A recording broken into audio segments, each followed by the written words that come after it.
So daripada sinilah dia telah berubah 360 darjah. Daripada seorang perempuan yang sangat baik, akhirnya berubah menjadi seorang yang sangat pendendam dan juga sangat jahat.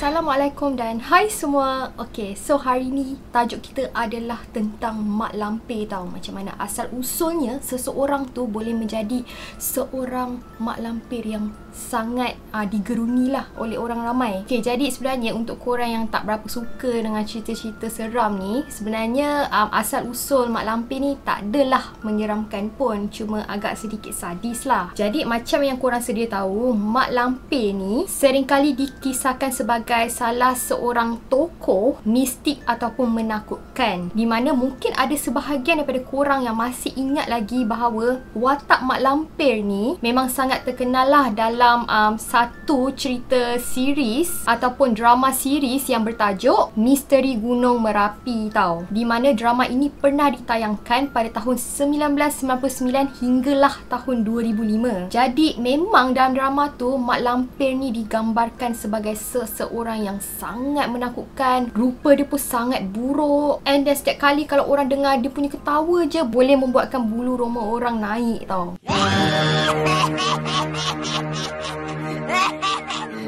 So boleh dikatakan ketawa mak lampir ni agak legend lah pada satu ketika dahulu. Padahal sebenarnya kisah asal mak lampir ni berdasarkan cerita rakyat ataupun legenda dari negara Indonesia tak adalah menyeramkan pun. Malah mak lampir yang sejati ataupun mak lampir pada asalnya dikatakan adalah seorang perempuan yang sangat cantik dan juga jelita tau. Dan bahkan dia juga merupakan seorang puteri daripada sebuah kerajaan. Jadi sama macam kisah-kisah legenda lain, malah kisah legenda mak lampir ni mempunyai banyak juga versi lah yang telah disampaikan dari mulut ke mulut, di mana biasanya versi untuk cerita mak lampir ni seringkali diubah mengikut kesesuaian untuk sesuatu daerah tersebut. Dan buat pengetahuan korang, mak lampir ni ada nama asal dia tau. Jadi nama asal mak lampir merupakan Siti Lampir Maimunah. Dan rupa-rupanya legenda kisah mak lampir ni sebenarnya berasal daripada Sumatera Barat, atau lebih tepatnya di wilayah Agam Bukit Tinggi, di mana di sana memang terdapat gunung yang dinamakan sebagai Gunung Merapi tau. Tetapi disebabkan cerita ni mempunyai banyak versi dan telah pun diubah-ubah, maka cerita mak lampir ni pun telah diadaptasi hingga menjadi cerita Jawa. Dan selain daripada itu, legenda mak lampir ini juga seringkali dikaitkan dengan legenda 7 manusia harimau, di mana legenda ini juga berasal daripada Sumatera Barat. Okey, jadi tanpa buang masa lagi, untuk korang yang nak tahu asal usul kisah mak lampir ni,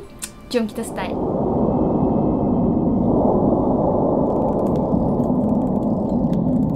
Okay, jadi dikatakan sebenarnya Siti Lampir Maimunah ni merupakan seorang puteri dari kerajaan kuno iaitu Champa, yang mana pernah menguasai daerah Vietnam Tengah dan juga Selatan pada abad yang ke-7. Jadi dikatakan sebenarnya Tuan Puteri Siti Lampir Maimunah ni adalah seorang gadis yang sangat cantik jelita, baik hati dan juga sangat pemalu tau. Samalah macam perempuan lain pada umumnya. Tetapi ceritanya bermula dikatakan pada satu hari ketika Tuan Puteri ini pergi menggembara, dikatakan puteri ini telah pun bertemu dengan seorang lelaki penggembara yang kebetulan juga seorang bangsawan tau. Jadi lelaki itu juga dikenali sebagai Datuk Panglima Kumbang. Jadi dikatakan Datuk Panglima Kumbang ni merupakan pemimpin pasukan berjuluk 7 manusia harimau ni. Jadi daripada situlah ketika pertama kali mereka ni bertemu, daripada mata turunlah ke hati. Jadi sejak daripada itulah Tuan Puteri ni memang dah jatuh cinta tau dengan Datuk Panglima Kumbang ni. Tetapi sebenarnya Tuan Puteri ni tidak bertepuk sebelah tangan tau.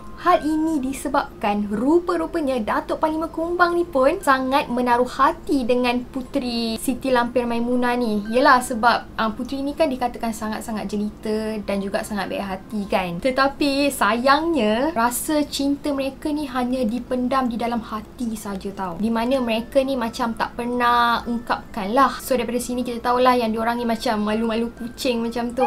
So dalam erti kata pendek, cerita cinta mereka ni ibarat tak disampaikan ataupun tak diluahkan lah. Okey, jadi selepas itu akibat Puteri ni memang sangat-sangat jatuh cinta dengan Datuk Panglima Kumbang ni. So Puteri ni telah menguatkan diri dia. Akhirnya dia telah ceritakan dan mengaku dekat keluarga dia bahawa dia ni memang dah sangat jatuh cinta dekat Datuk Panglima Kumbang ni tau. Tetapi sayangnya cinta Puteri ini tidak dapat direstui oleh keluarga dia. Jadi memang keluarga Puteri ni memang tak setujulah kalau Puteri ni menjalinkan hubungan dengan Datuk Panglima Kumbang ni. Jadi akibat rasa sangat sakit hati dan juga kecewa, Tuan Puteri ni pun nekat meninggalkan istana tersebut dan mencari tempat pertapaan tau, untuk mencari petunjuk agar dia ni boleh kembalilah untuk dipersatukan kembali dengan Datuk Panglima Kumbang ni. Akhirnya setelah perjalanan yang sangat panjang dan juga jauh untuk mencari tempat pertapaan, akhirnya Tuan Puteri ni tiba tau di sebuah gunung yang dikenali sebagai Gunung Marapi. Jadi daripada sinilah puteri tersebut telah pun bertemu dengan seseorang mahaguru yang dikatakan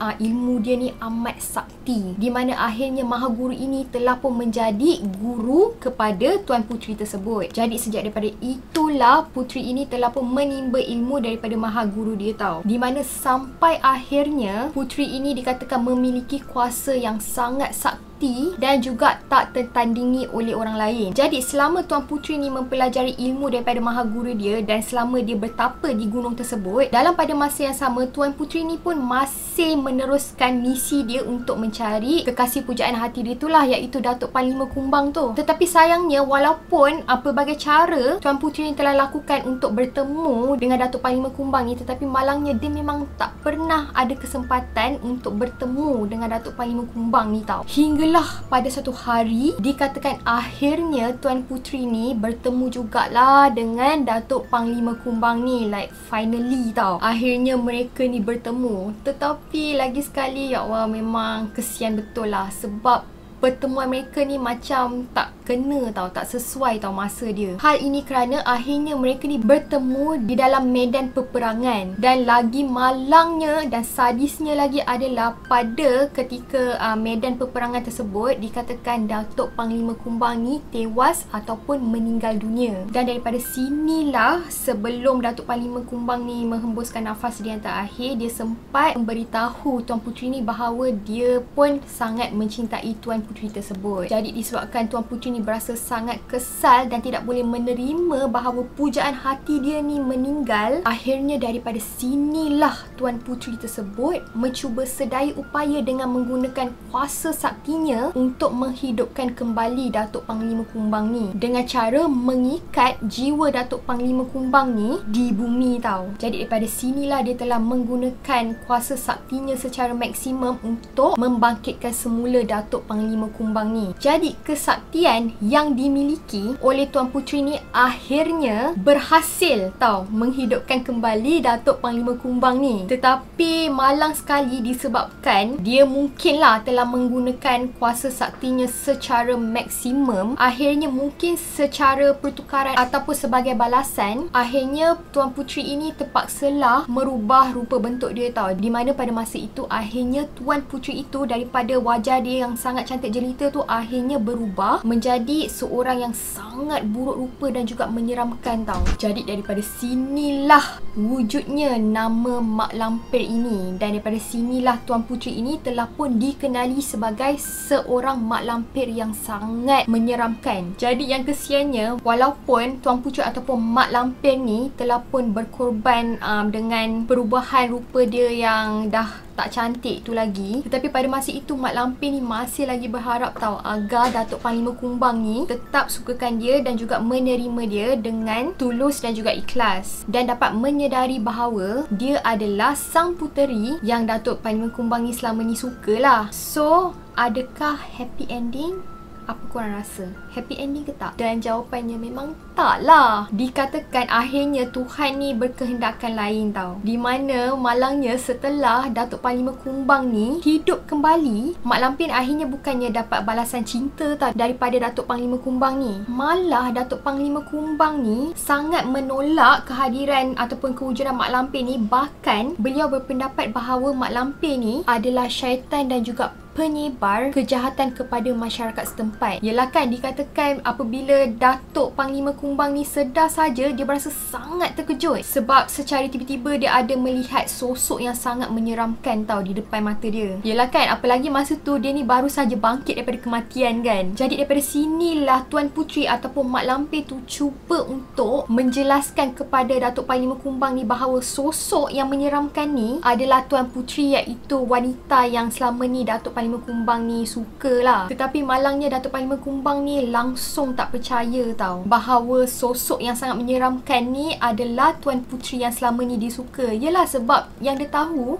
Tuan Puteri yang dia suka selama ni kan seorang perempuan yang sangat jelita kan. Malah yang lebih sadis sekali, Datuk Panglima Kumbang ni menganggap bahawa dia memang sedang berhadapan dengan makhluk yang sangat-sangat jahat, dan dia berfikir bahawa sebenarnya makhluk ni saja je nak berdaya dia. Jadi akhirnya disebabkan Tuan Puteri ataupun Mak Lampir ni berasa sangat-sangat kesal diperlakukan secara begitulah oleh Datuk Panglima Kumbang ni, akhirnya Tuan Puteri ni telah pun melempiaskan dengan benar-benar menjadi seseorang yang sangat jahat ibarat syaitan. Di mana setelah daripada itu, Mak Lampir ni seringkali membuat kekacauan dan juga menyerang warga setempat tau. Malah dikatakan Mak Lampir ni seringkali mencetuskan peperangan dengan warga setempat. Jadi daripada sinilah akhirnya Tuan Puteri yang sebelum ini merupakan seorang yang sangat cantik, seorang yang sangat pemalu, seorang yang sangat baik hati, akhirnya disebabkan dia berasa sangat kecewa, dia telah pun berubah menjadi seseorang yang sangat jahat. Jadi ini adalah